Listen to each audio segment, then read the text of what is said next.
kalau gitu jangan disebut sebagai juru bicara presiden. Nggak apa-apa itu. Ya humasnya istana kayak apa. Ya. Karena kalau udah juru bicara presiden, dia itu mewakili presiden, Pak. Ya. Nggak pernah ketemu, nggak pernah ngobrol, tiba-tiba seolah-olah tahu apa yang... merepresentasikan Nah, itu kan nggak pas menurut saya. Setuju saya ini.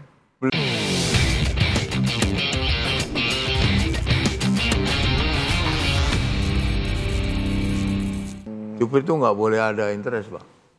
Nggak boleh ada kepentingan. Contohnya tidak boleh ada interest apa nih?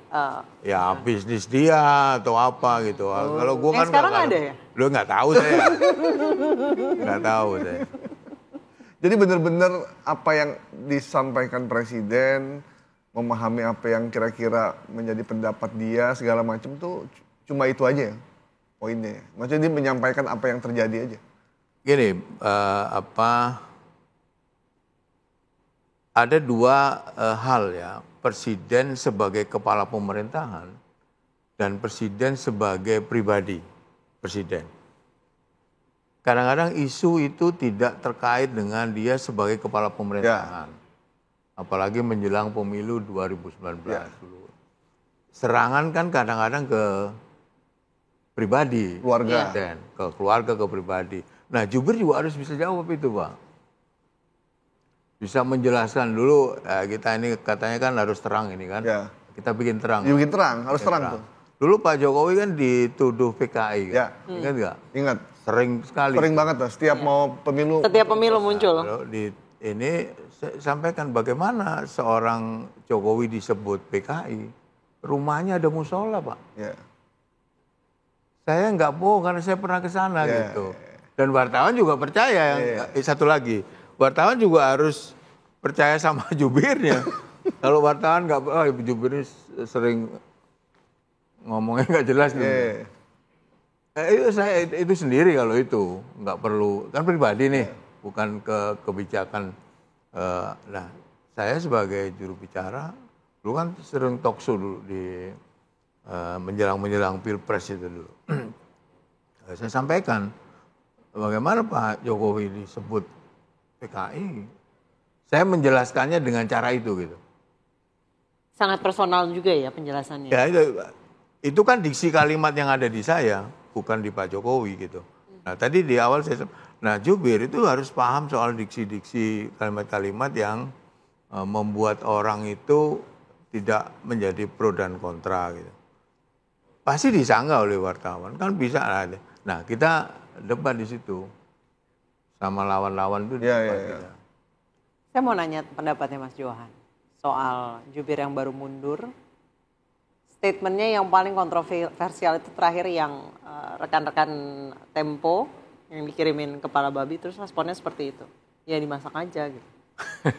Kalau kira-kira Mas Johan berada di posisi itu, jawabnya apa? Kalau saya harus sesuai dengan mainstream, Pak. Media itu di atas, Pak. Nggak boleh dilecehkan. Meskipun kita benci banget misalnya. Jadi sikap dia itu melecehkan media sebenarnya ya? Bukan, Mbak. Ini yang tadi jumping. Ini yang saya sebut tadi sebagai jumping conclusion. Biar cepet aja saya mah. Jadi saya selalu itu nggak bisa begitu, jangan begitu. Saya kan menjelaskan. Jadi kalau menjawab itu harus tahu mana yang kira-kira menimbulkan pro dan kontra. Yang kedua, ini kaitannya sama media itu sensitif, Pak. Media itu temennya dari mulai bawah sampai atas presiden. Dan kita juga harus paham bahwa media itu punya peran yang penting dan di dalam masyarakat itu menepati posisi yang, sehingga jangan pakai kita pasti, kalau saya yang jawab pasti kita mengutuk ya. Angka orang yang ngirimin media kepala babi itu tidak dibenarkan kalau saya yang jawab, tidak dibenarkan di negara yang berdasarkan Pancasila ini. Meskipun itu nggak ada kayak, tapi kita pakai. Meskipun di dalam hatinya, meskipun kita benci gitu ya, tapi tetap nggak boleh disampaikan tuh kebencian kita. Tapi kalau misalnya presidennya yang nyuruh, misalnya ini nggak komentar yang itu ya, misalnya ada berita yang kemudian memojokkan presiden, kemudian presiden memerintahkan kepada jubirnya untuk melakukan tindakan terhadap itu, maka gunakanlah Dewan Pers. Kalau saya menggunakan Dewan Pers, lapor ke Dewan Pers.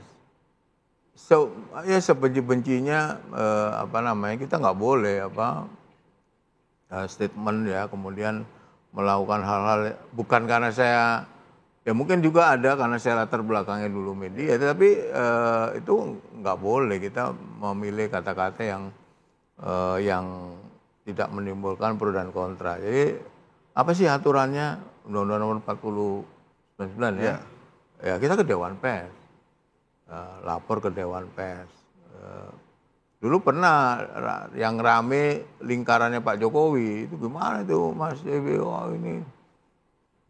Saya langsung karena bisa langsung ke Pak Jokowi, gimana Pak mau bikin bantahan, somasi, lapor ke Dewan Pers, Pak Jokowi nggak usah.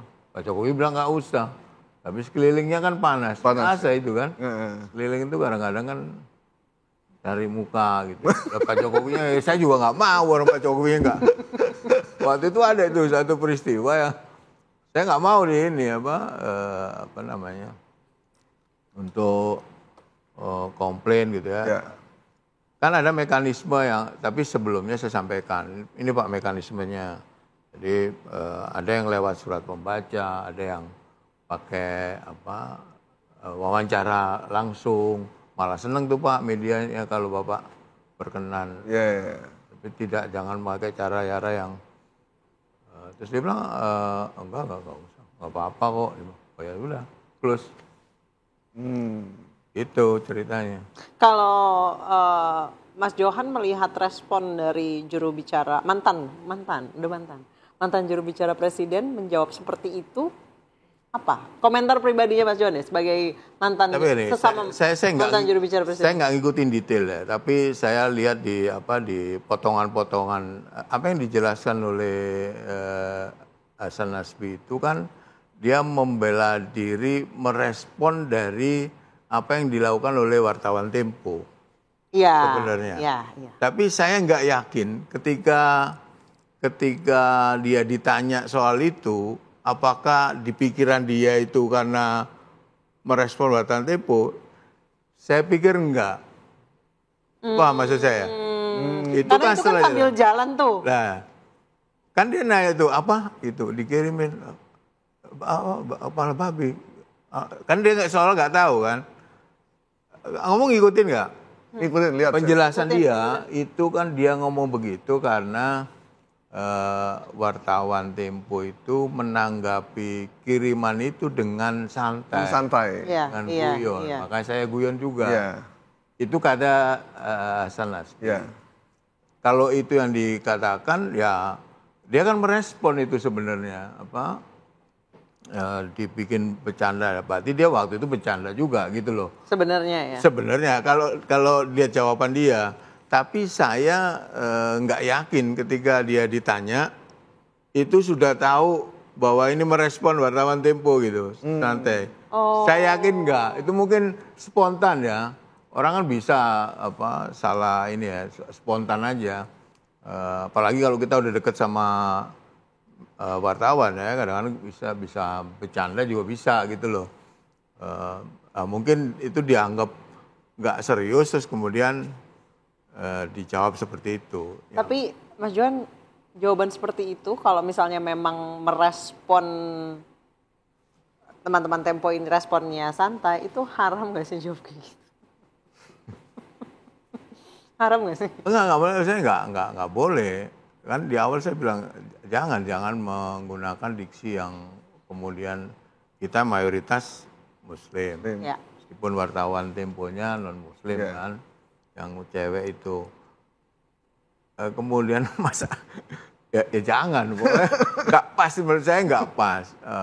Kalaupun itu bercanda ya bercandaan yang nggak pas. Kalau saya melihatnya jawaban dari Mas Hasan Nasbi ini Bahkan wartawan yang nanya pun juga tidak percaya bahwa itu jawaban yang diberikan oleh Pak Hasan. Sampai dibilang, gimana Pak? Gimana? Jadi dia juga bingung gitu dengan jawaban itu. Nah, kepala babi dan dia sambil jalan. Sambil jalan iya. Nah, boleh nggak sih nanggepin pertanyaan sambil jalan seorang juru bicara? Ya, situasional. Situasional lah, tergantung ininya. Kalau kita buru-buru ya nggak apa-apa sambil jalan. Enggak sih, itu bukan. Tapi Mas Johan sih nggak pernah sambil jalan kayaknya. Enggak, selalu berhenti ngadep kamera. Sepengetahuan saya ya. Kayaknya Mas Johan Budi paham banget angle belakang. Karena dia tidak merasa selevel menteri. Kalau menteri kan biasa sambil jalan. Mas Johan, ini kan tapi dia selevel menteri ya. Level menteri. Iya. Level menteri. Apalagi selevel menteri. Level menteri loh. Walaupun belum punya gedung. Mas, ini kan PCO ya, jubir, dilembagakan ya. Kalau dulu kan nggak dilembagakan ya, atau dilembagakan dulu? Enggak ada. Nggak dilembagakan, dia melekat sama presiden kan.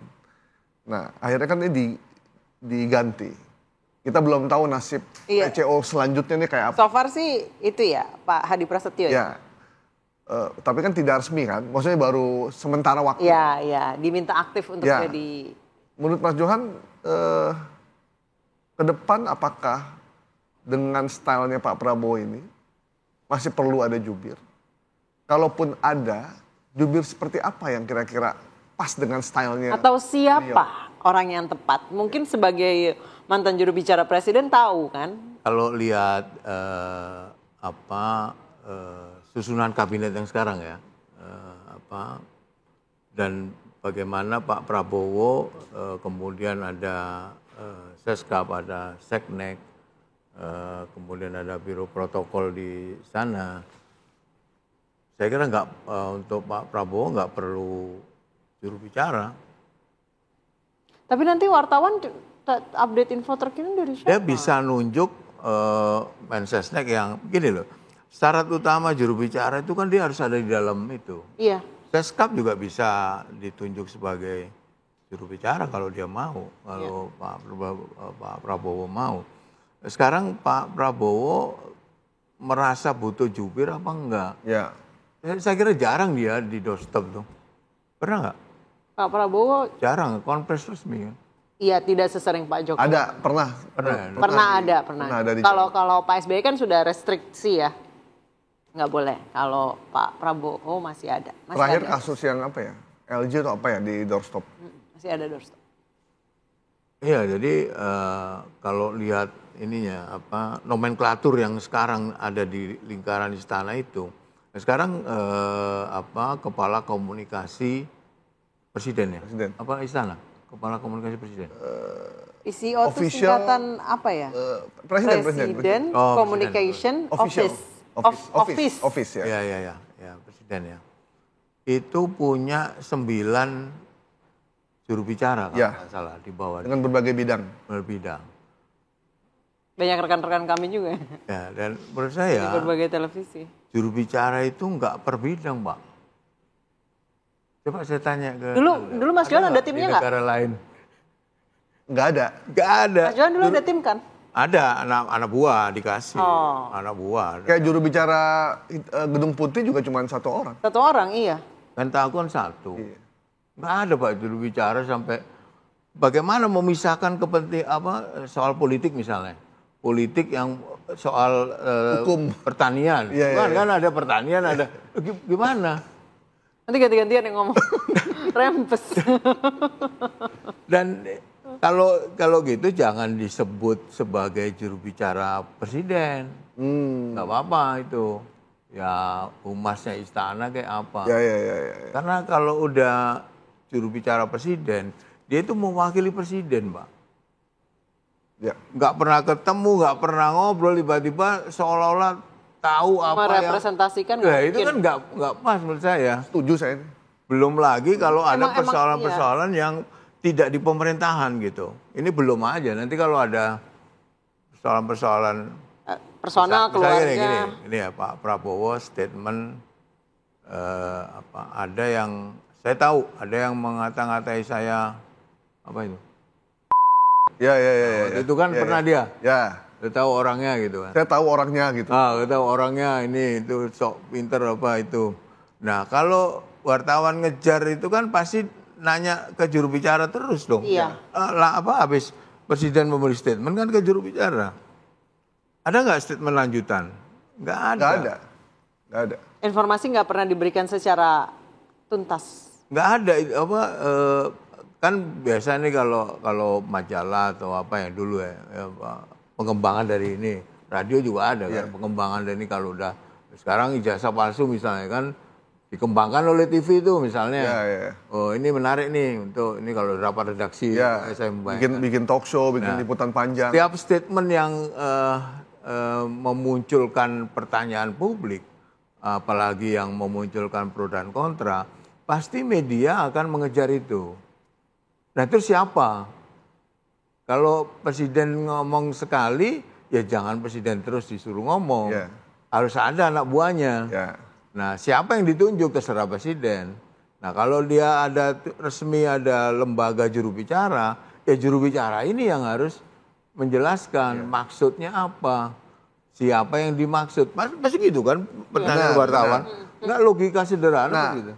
Masalahnya ketika ditanya ke juru bicara, masalahnya adalah presiden pun tidak menceritakan, tidak ngobrol, tidak dekat. Ya sudah berhenti sampai situ. Nah itu makanya syarat utama juru bicara adalah berkomunikasi dengan saya bahasa itu chemistry-nya sama. Mas Johan dulu ketika dipilih, ketika di handpick oleh Pak Jokowi itu ada wawancara gitu. Gini, saya mundur dari KPK itu tanggal 1 atau 2 Januari 2016. Saya nggak kepikiran jadi juru bicara, Pak. Waktu itu mundur aja. Bahkan saya mau balik lagi jadi wartawan karena yang nawarin. Ada yang nawarin jadi pemret waktu itu. Oh iya? Iya, nawarin jadi pemret. Udah Johan, ini aja gajinya pasti lebih tinggi dari gaji kau di KPK. Itu hari itu Senin apa Selasa gitu ketemu sama orang TV itu kemudian tanggal 5 apa 6 gitu ya pokoknya nggak lama dari situ orang istana nelpon panggil Pak Jokowi. Saya nggak kenal Pak Jokowi Pak. Serius? Saya nggak deket sama sekali, nggak ada sejarah misalnya pas wali kota saya apa nggak ada. Nggak pernah kenal sebelumnya. Tapi Pak Jokowi itu senang lihat saya cara menjelaskan dia disampaikan. Saya ditelepon, kemudian disuruh ke istana ketemu Pak Jokowi. Langsung? Langsung. Nah, ketemu, karena ini titik terang ya kita bikin terang lah semua kan. Benar. Ya wawancaranya langsung user ya? Iya. Loh iya, waktu itu Pak Jokowi yang manggil, kemudian saya ditawarin mau nggak menjadi bagian dari istana untuk bisa menjelaskan tugas saya apa Pak. Saya mengajukan 3 syarat. Dahsyat loh. Serius saya diminta presiden ngajuin 3 syarat. Bener. Apa aja? Bos, jabatan apa aja Mas Johan? Jabatan buat gua itu jangan taruh di tangan Bos. Kan biasanya kan kalau jangan taruh di sini, taruh di tangan. Di tangan. Biasanya kan kalau pas gampang. Misal saya nih, Pak Gaib mau jadi jubir mau langsung Pak sekarang tanda tangan. Apa aja Mas syaratnya? Saya enggak melamar ya waktu itu dipanggil dan kemudian saya mau Pak karena pertama Bapak saya kira Bapak orang baik tidak korupsi saya. Yang kedua saya mau ada syaratnya. Ada 3 syarat. Yang pertama saya enggak mau di bawah menteri Pak. Apalagi menteri ini Pak, saya malah nggak mau. Oh sebut nama? Sebut, tapi nggak saya sebutkan di sini. Biar bikin terang Pak Johan, Mas Johan. Iya tapi bikin terang tapi nggak enak. Ntar di belakang layar aja ya. Jadi nggak mau di bawah menteri ini. Saya nggak mau di bawah menteri ya. Yang kedua, Bapak harus membolehkan saya berkomunikasi secara langsung. Apakah lewat telepon, apakah lewat lewat tatap muka, apalagi hal-hal yang menyangkut persoalan-persoalan ada di istana gitu.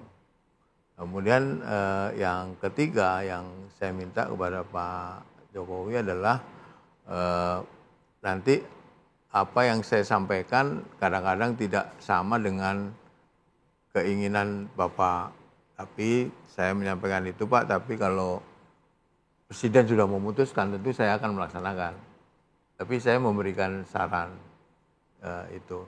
Jangan nanti ya kalau udah namanya Presiden kan tersinggung lah. Iya.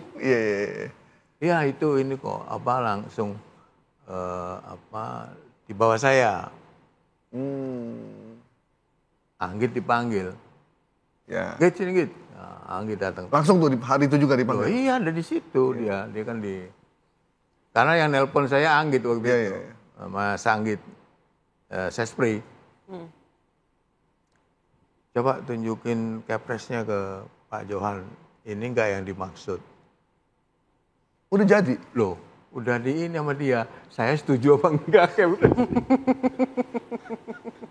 Kok bisa secepat itu? Terus coba, ya nggak tahu, tanya Pak Jokowi. Berarti dia udah tahu syarat Mas Johan apa aja. Setelah itu, ingat nggak konfes itu? Saya, Teten, Pak Jokowi Iya. Pak Jokowi di tengah, saya di kanan, Teten di kiri. 2016 ya? 2016 Januari. Kan Pak Jokowi ngomong, saya senang. Itu habis ngomong sama gua. Langsung gue dibawa. Langsung dibawa itu? Dibawa konvers. Oh itu baru interview pertama langsung dibawa konvers? Iya, siangnya apa sorenya disuruh ikut rapat kabinet. Lu beneran. Saya, Pak Jokowi waktu itu menyebut, ini membantu saya senang sekarang banyak orang baik di sekeliling saya. Ingat nggak? Iya. Terus Bardangan nanya, ini staf khusus. Pak tugasnya apa? Ya. Juru bicara ya seperti itulah. Itu ada Pak jejak digitalnya. Ya seperti itulah juru bicara. Siangnya Pak Johan langsung ikut aja ke rapat kabinet. Banyak yang kaget dong. Hah? Banyak yang kaget dong. Ya. Kan banyak musuh juga di situ. Bukan banyak Pak. Rata-rata ya? Banyak yang nendang sama Mas Johan. Banyak. Bener tapi untungnya ini ya saya kan nggak, kalau memberi keterangan kan nggak menyakitkan hati kan. Ya. Jadi orang-orang itu juga ya udah lama masa lalu. Nggak menyakitkan hati, cuma bikin pusing aja. Mas Johan ngerasa spesial nggak pada saat itu diperlakukan? Di handpick oleh Presiden. Gini, saya kan nggak tahu ya apakah itu istimewa atau dia biasanya seperti itu kan kita nggak tahu ya. Tapi di awal-awal tuh saya memang sangat dekat sekali. Apakah sebelumnya saya dekat? Saya nggak pernah berhubungan dengan Pak Jokowi. Waktu Pak Jokowi Gubernur DKI itu berhubungan ketika ada pencegahan itu waktu itu. Saya deputi pencegahan kalau nggak salah. Habis itu nggak Sampai sekarang berhubungan juga. Sampai sekarang belum tahu siapa yang mengendorse Mas Johan ke Pak Jokowi, belum tahu. Ya Pak Jokowi sendiri. Pak Jokowi sendiri. Lagi nonton ini kayaknya mah. Ini kayaknya bagus nih kayaknya. Bagus nih kayaknya jadi. Atau gini, ini kayak bagus buat takut-takutin menteri gua. Setuju. Takutnya ada menteri yang nggak bisa dikendalikan. Iya kan? Kan Pak Jokowi gitu kan, kasih kode-kode gitu. Iya.